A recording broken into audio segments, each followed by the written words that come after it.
kilátás itt a 3-as dolinába előttünk. Ugye ezt jellemeztem úgy, ezt a kőfolyást, mint a nyugdíjas túrát. Hát, na talán innen. Hát ez nem egy olyan barátságtalan kőfolyás, mint tegnap előtt, ami nem volt semmi ösvény vágva. Itt azért ez meg van szépen csinálva, és nagyjából tényleg egy rövid ideig szinten megy. Ott pedig, ott elől, az már a barlangnak a másik bejárata. Amint ígértem, oda majd le fogunk menni. Nos, hát szóval, a fönti sziklafalak olyan 150 méterrel vannak fölöttünk, így körbe. Innen már a dolina aljáig nincs sok. Itt különben néha szoktak lenni zergék is, meg őzek.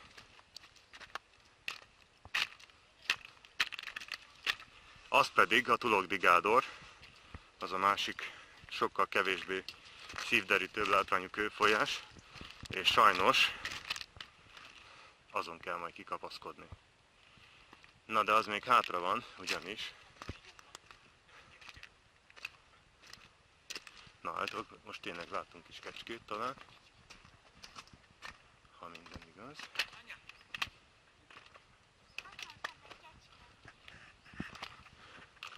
Azt mondják, hogy ott van fent egy kecske.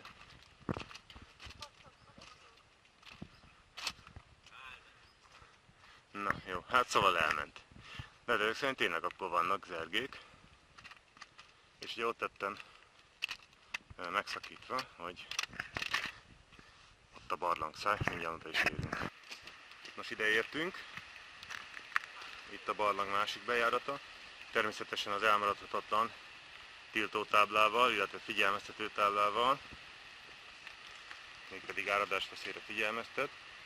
Hát ennek ellenére most itt le fogunk menni. Mivel szerencsére a hátam mögött kisütött a nap, ezért nem csak kisüt, hanem be is süt, mégpedig ide. Egy kicsit megvilágítja az utat lefelé, ami jól látszik, hogy ilyen visszafordítókkal, ilyen cikcakban ereszkedik.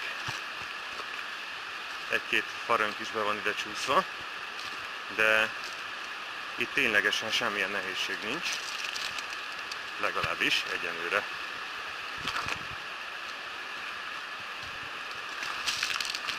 Azért ennek ellenére, hogy ilyen viszonylag jól kijárt és cikcakos az út, azért így is csúszik. Mondjuk itt persze tök mindegy, hogy most kint volt eső vagy sem, ugyanis itt mindig vizes a környezet. Most hát most azért benn vagyunk a barlangba. Itt is ilyen ködbe van burkolózva a másik bejárat. A méretek itt egy kicsit ezért megnőttek a bejárathoz képest. Most már legalább egy ilyen 40 méter magasságig emelkedett a mennyezet. Viszont a kőfolyás hallgat a nevére, és elkezdett itt folyni alattam. Szóval nem egyszerű a csámpáskodás lefelé, de reméljük, hogy mindenképpen megéri. Nos, hát az alján majd zseblámpára fogok váltani, bár ezekben a dimenziókban szerintem valószínűleg el fog veszni a fénye, de azért majd amit lehet, azt megmutatok. Most bent vagyok a barlang alján, ugye ott a kőfolyás, ahol azok a fények szédelegnek lefelé, és ott a barlang szája. Most igazából itt sincs tök sötét, ugyanis ott arra a kanyarban látszik, hogy világosság van. Ott a 2-es dolina felől van egy ablaka a barlangnak, azért jön be némi fény. Na most, tehát igazából a túra, a Csodavár bejárásának a túrája az annyi, hogy ott a túloldalon, tehát itt majdnem teljesen egy ilyen, mint egy úszeg, úgy visszakanyarodik itt a barlang, és ott lehet bejönni azon a kicsi kapun, végig itt a kanyar után erre, és itt ki Most nem tudom, mennyire szemléletesen magyaráztam el. Szerintem a kanyarig még el fogunk menni, és hát onnan jobban érthető lesz. A barlang viszont ebbe az irányba, ide már kell a lámpa, bár itt erősen párás a levegő, tehát sok minden nem látszik, de egy elég jó erős lámpám is van. Szóval a barlang ebbe az irányba megy tovább, és viszi a patakot is, hogy aztán majd a galbina kitörésnél ebből galbena legyen. Nos, ugye itt a patak, mindenki látja, remélem, hogy folyik mellettünk. Valameddig még itt talán el lehet menni.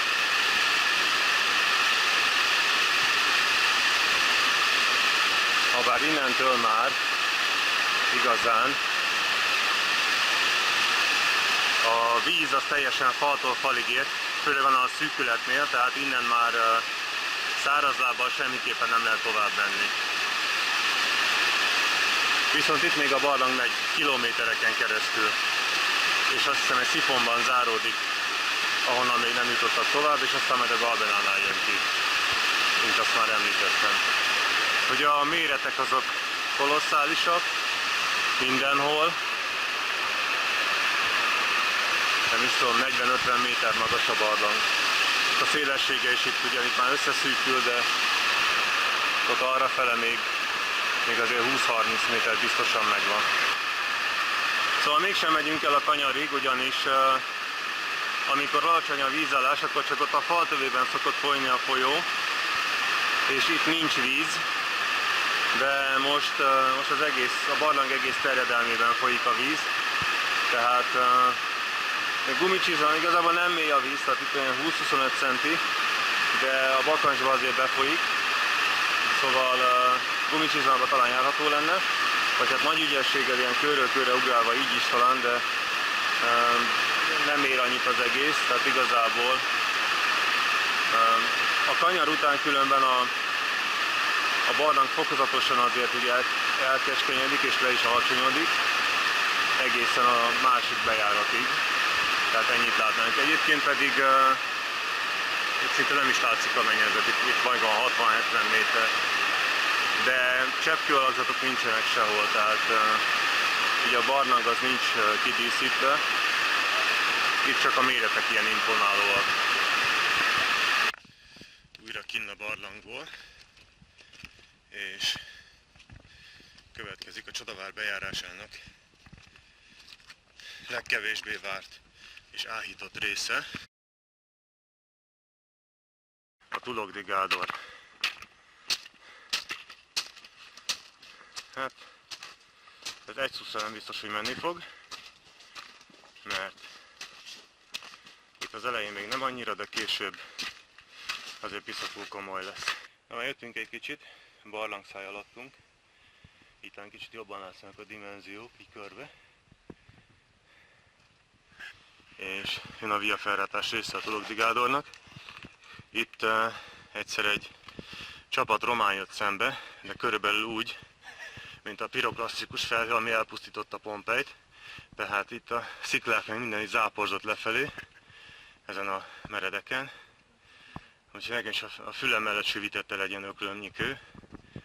Most szerencsére, mivel nem olyan jó az idő, illetve most már jó sajnos, de reggel nem volt az, tehát kevesen választották ezt a túrát a mai napra, hát így talán ezt élve megússzuk, hogy most hát ilyen ez, kérem szépen, kapaszkodás,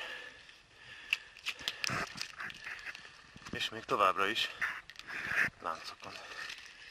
A Via Ferratás rész, most már felülről, a fák között talán még látszik a barlang, de azért most már nyertünk egy kis szintet, viszont sajnos egészen nagy szikla tetejéig tart a Tulokdi-Gádor. És hát még annak az egyharmadánál járunk talán. Most már itt nincs lánc, de azért még mindig elég barátságtalan a hely. Főleg, hogy itt is ilyen csúszós saras, és még omlós is. A Amit lejjebb elfelejtettem mondani sajnos, és most már nem olyan szemléletes, hogy így bemutassam, még azért is látszik, hogy itt vannak bükkfák, lejjebb még sokkal több bükkfa volt, és még közben is nem, fönt lesznek a bükkfák, bocsánat, tehát lent volt a fenyő, és fönt pedig inkább egyre több bükkfa kerül elő. Tehát ilyen furcsa, ilyen fordított mikroklímája van a dolináknak. Ez a tábla már látszott egy ideje a fák közül, és ugye én tudom előre, hogy ez azt jelenti, hogy vége a tüdőköptetőmászásnak, szóval nagyon örültem a látványának. Na most pedig, ugye, balkonok, azaz a kilátók felé megyünk majd arra. Itt újra visszacsatlakozik a sárga jelzés, ugyanis ezt a bejáratnál hagytuk el, és ez ugyanígy megy tovább a Galbena körút felé. Tehát onnan jövünk. Innentől a túra már szinten megy, úgyhogy ilyen nyugdíjas jelleget fog ölteni. Na most nem tudom, lehet, hogy ez valamilyen faji jellegzetesség, a kutyák a vizeletükkel jelölik meg a teritoriumokat, lehet, hogy a románok a székletükkel, mert minden egyes ilyen pihenőpont teli van szarva. Itt van az a pont, ahol újra leválik a Galbena körútnak a jelzése, a sárga jelzés, elmegy arra, illetve a Porcika zsomboly. Mi viszont folytatjuk tovább a kilátók felé. Nos hát, itt van a kilátó maradványa, ez a H betű itt. Ez valaha ilyen gerendákon kiért egészen a sziklán túlra, és egész pontosan talán 92-ben volt ez még új és szép. Talán van is ilyen képem, amin rajta vagyok, lehet, hogy be is szúrjuk ide, mert elég igénytelen. Nos hát kérem szépen, ugye ott az a kőfolyás, amin mondtam, hogy ilyen nyugdíjas, az a kicsi vonal. Tehát ott voltunk az előbb, ugye a Tulakbrigádor az itt úszik föl, itt most nem látszik ettől a bokortól, és most annak a sziklafalnak tetején vagyunk, ami a barlang mellett van, a barlang bejárata valahol ott van. Szóval volt egyszer, illetve mindig megvan az ismerősöm, tehát happy endes a sztori, aki figyelmetlen is volt, meg vagánykodott is, így csajozott, osztálykiránduláson lezúgott itt, megkapaszkodott valamelyik ilyen csenevész fenyőbe, úgy kellett visszahúzni. Hát kinézett a mackó rendesen ettől az élménytől.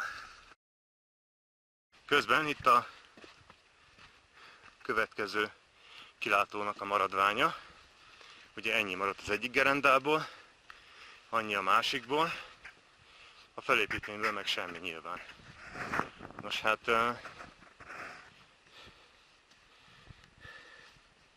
így. Most vagyunk a barlang fölött. Ott éppen, hát ez biztosan nem látszik már itt a kamerába, ott egy csoport éppen barlang előtt pihen. Talán majd, hogyha kamerával rázumolunk, és ha a fényképezőgéppel rázumolunk, akkor látszani fog. Hát nem semmi. Mondom 150-160 méter. És tök egyenesen. Hát most így ide hasalva kidugom a kamerát. Én sem tudom, hogy mit lát, de biztos, hogy vérpisasztó. Most hát itt a következő balkon, vagy kilátó. Itt már nyomokban sem lehet felfedezni, hogy hol volt a fa tákon, majd milyen szép lepke. Viszont óvatoskodok a peremére, tehát innen a 2-es számú dolinába lehet lelátni. Ugye ez az, ahova nem nagyon volt érkezésem felmászni. Nos, legalább innen azért pótoljuk be a látnivalót, tehát ugye az se kisebbek a sziklafalak, és valahol ott van a kapu, a portál, illetve a portálból az az oldalág, ami fölvezet a dolina aljába.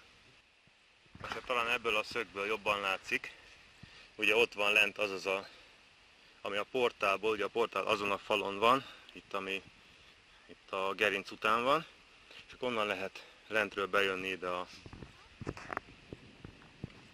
2-es számú dolinába.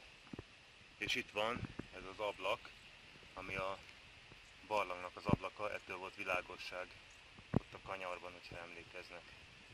És hát még egyszer előkaptam a kamerát, tulajdonképpen most érünk ki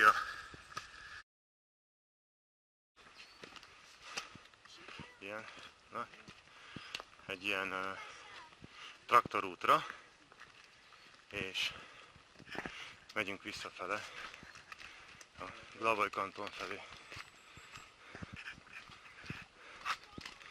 Hát most már azért úgy jobb az idő, és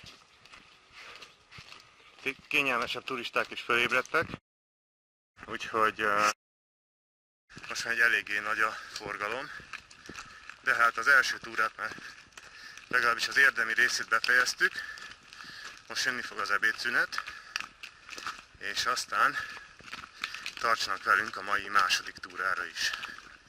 Folytatása következik.